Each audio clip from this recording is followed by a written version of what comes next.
லட்சுமி, என் friend வெள்ளக்கார ஒருத்தன் நம்ம வீட்டுல மீன் குழம்பு சாப்பிடணுமா, சமைக்கிறியா? சமைச்சிட்டா போச்சு, நானே மாட்டேன் சொன்னேன். ஆமா, நம்ம கண்ணாடி தொட்டியில கலர் கலரா சின்ன சின்னதா மீன் இருக்கே, அதை பிடிச்சி குழம்பு வச்சுட்டா?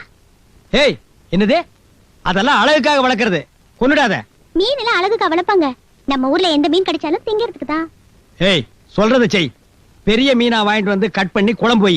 மத்தியானம் நம்ம வீட்டுக்கு சாப்பிட வர்றானே வெள்ளக்கார ஃப்ரெண்டு, அவனோட தாத்தா அந்த காலத்துல மெட்ராஸ்ல இருந்து தமிழ்நாட்டு மீன் குழம்பு சாப்பிட்டவரு. இப்ப பேரனும் சாப்பிடணும்னு ஆசைப்படுறான். சரி, போன வாசன் கிட்ட கொடு. Hello sir. ஏய், மார்க்கெட்டுக்கு போய் நல்ல மீனா வாங்கிட்டு வந்து லட்சுமி கிட்ட கொடு. போன சிவராஜ் கிட்ட கொடு. சரி சார். சிவராஜ். ஹலோ.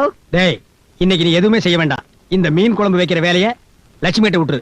சரிங்க சார். அரைச்சி குழம்பு வச்சாதான் நல்லா இருக்கும், அதுக்கு அம்மிக்கல் இல்ல சார். அம்மா அம்மிக்கல் வேணும்னு கேக்குறாங்க சார். இன்னும் 1/2 மணி நேரத்துல வரும்னு சொல்லு.